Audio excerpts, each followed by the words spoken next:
Hi, this is Lynn from Inspire Quilting and Sewing. We have this beautiful trunk show from our distributor Checkers, the maker of Creative Grids rulers. And it is all about the pineapple rulers, which I'm going to show you in a few minutes. I just first wanted you to see the trunk show of the varied things that you can make with the pineapple rulers. We just had a great success in people wanting the rulers. So I thought I'd make a video and just show you what I'm showing our customers. So here's some of these. We have a pattern, a cut loose press pattern for each one of these that Checkers sent us.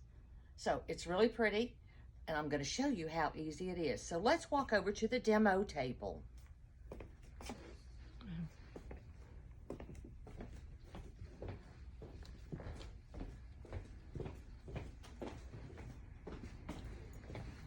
All right, here I am at the demo table. First, I'll do this while I'm standing up. We are talking about 3 different rulers. There's actually 3 sizes. So here's the first and the largest. Now, I want you to know that each one of these rulers functions exactly the same. This is called the Skinny Pineapple Trim Tool. It makes this type of square. It is awesome. Up to 12 and a half. It says 12 inches, but it's 12 and a half when it ends up, and it really does. Then here's the medium size, which I'm going to be demoing for you. See, it looks exactly the same. I'll show you what these do in the center, the squares. That's the medium. And then here is the mini. And the mini is really cute if you like I know people like tiny projects, so we're talking about using the mini. So right over here, let me show you this.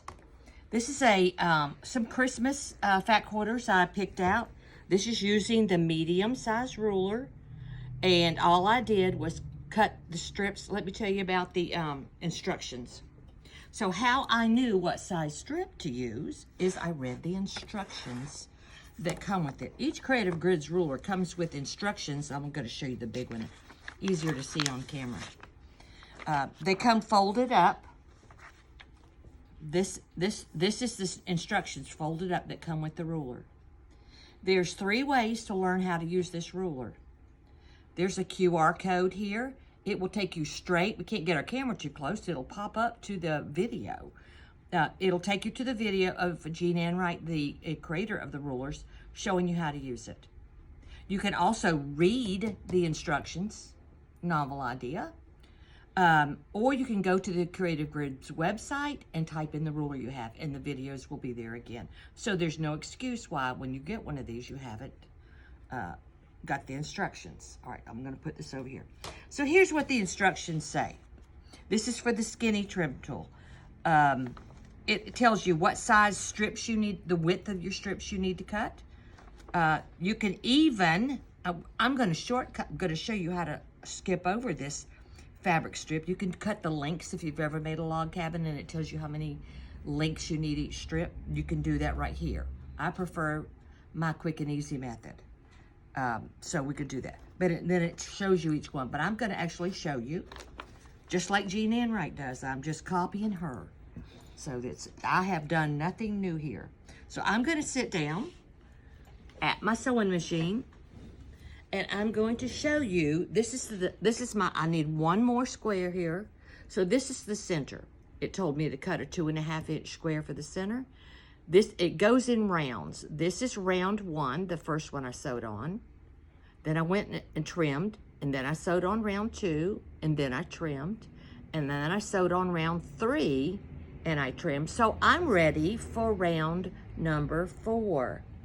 And according to my design work in my head, I'm ready for this cute, let's see, the dark green strip.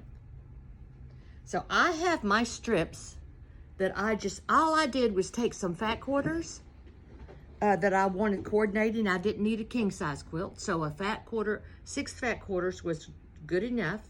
And there are some patterns from Cut Loose Press that I gathered the information from also. And so I'm just going to take one of my strips. I'm going to take it to the sewing machine. And I'm just going to sew it on, leaving a little bit over the edge, just a little bit. You don't have to go too much. Remember, we're working with 1/4 inches, so a 1/4 inch would be fine if you have to have a calculation. Put my foot down on the 1/4 inch. I'm going to sew it on. I need to sew all now. No, I'm not using a foot pedal. Yes, it's a push button. So look at that. So it's perfect. All I've got to do is cut it as I go. So I'm using the cut as you go method. This is the most forgiving type of ruler. If I even sewed it a little bit wonky on here, which, hey, I've done many, many times, when I go to trim it up, it is going to fix my wonkiness. Now, I can take this over to the iron and press it. I will do that in my final round, but I'm just going to finger press it just to get these sewn on. And then I'm going to sew. This doesn't take but a jiff to do this. It's important you see the rounds. And you notice I'm not sewing down to the end of this round because I'm going to trim it off. I literally stopped right here in the end, and I'm going to cut it as I'm going around. Okay? Easy peasy. I've been telling all the ladies, I said, the first time I ever used one of these rulers, my sister and I didn't know how to do it. So we thought we'd sit together, and one of us hit the wrong button. If one of us cut and one of us sewed, and we had a blast, and we put together a quilt top in an hour or so. We were just amazed at it. So that was years ago. Okay, so now I am going to the iron. One of the important things to do is to press it along the way so you don't have any little folds in your squares. That's what makes them beauteous. I've got a hot iron going here. Now, here's the beauty. All right, so I said we're going in rounds. The ruler itself shows. So this is round 1. I've already done round 1. That was the very center. Then you go look for round 2. The round 1 and the even numbers are this way. We're at the odd numbers on this way. So let's see where we are. So I've done round 1, 2, 3, and I'm on 4. So I'm an even number. So I see through the ruler that round 4 is right there. Do you see it where my hand's behind it? Round 4 is right there. So I'm going to place that square on my square. I'm going to angle it a little different so you can see what I'm doing. You see how I just took that round 4 and put it over that square?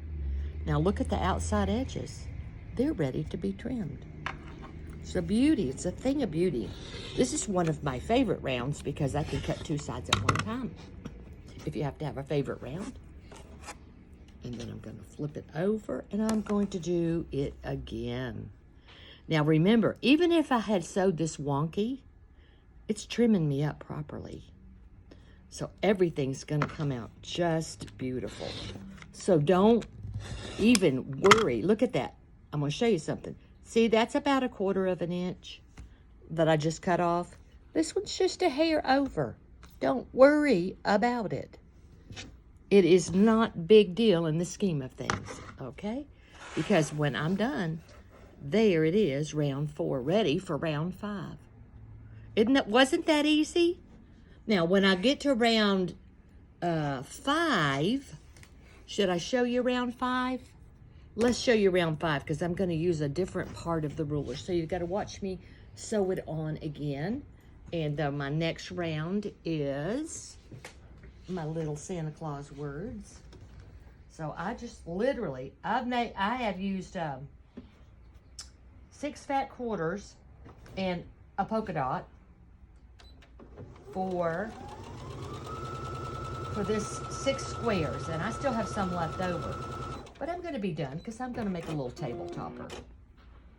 Okay, so here we go again. I'm rounding them around. Just as easy as you can get to. I always like to have a U-shaped sewing area. So I have my sewing machine usually in the middle, and my cutting on one side and my ironing on the other. And that way I'm very efficient. Only when my knees start aching do I bother to get up. Isn't that what you do? Okay. So we got one more to go. See, they're going on pretty fast. You could, I mean, we were thinking about even having a race. See who can make the quickest blocks. If you have them all pre-measured, it might be a little faster, but not near as fun, I don't think.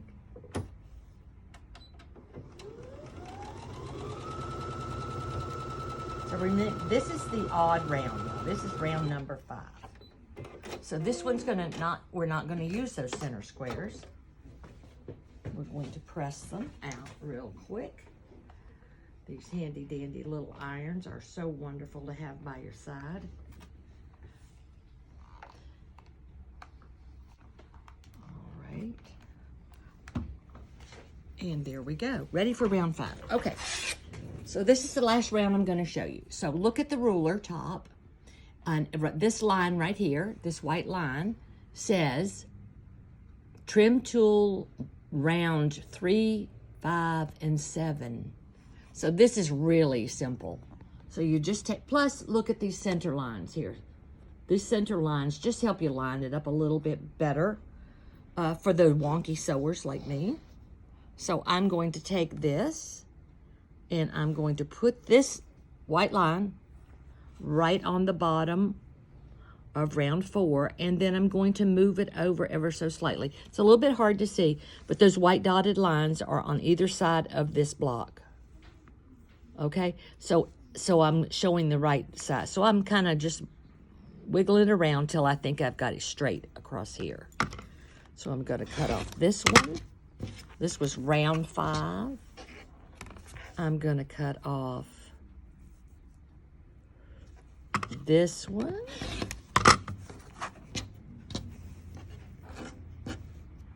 I love it when I'm doing a project and I end up with a whole pile of pretty stuff to my right, to my cutting.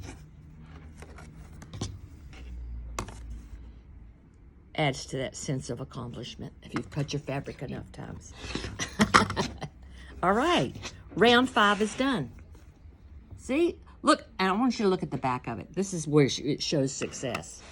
Now, did I really, was I precise? No, all I did was sew them on and whack them off using the ruler to make me look really super good. So I've got one more round to do. No, 6 rounds. I've got, yes, one more round to do, and then the corners. I'm not going to show you because I don't want the video to be too long, but let me show you. Let me show you how I did these. I'm doing 2 different blocks in this. It'll go right here.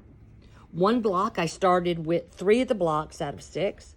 I started with the light fabric in the center and went out to the dark. On 3 of them, I went from the dark fabrics to the light. You know why I did that? Because I only have so much strips from the fat quarters, and it evens out the length that you're cutting off. So I've got the even amount of long and short, if you don't. When you're doing one like this, where you're constantly using, this would be consistent. In other words, this block's always going to be the center block. Then you'll have a whole bunch of this left over and not enough of this. So I kind of did it the other way. So you have to plan, and that takes a whole lot more yardage for that. So it's all about planning. I call this organized scrappy. That's the way I like to do them. You can do totally scrappy if you want. It's a great scrap buster. We are doing a special. Oh, before I do that, I'm going to show you the corners. So when you get to the corners, you could just have a rectangle or a square of fabric big enough to put there. The instructions tell you how to do it. You end up with this, and you put it on, sew it on, flip it out, and then you use your corner just to trim it up. So then you're done. And I'll tell you what, it's very shocking to me, the wonky sewer, that they come out to be exactly the size square that they say. That's actually an 8.5 inch square. Not 8 3/4, not 8 7/8, not 7 3/4 like they usually are.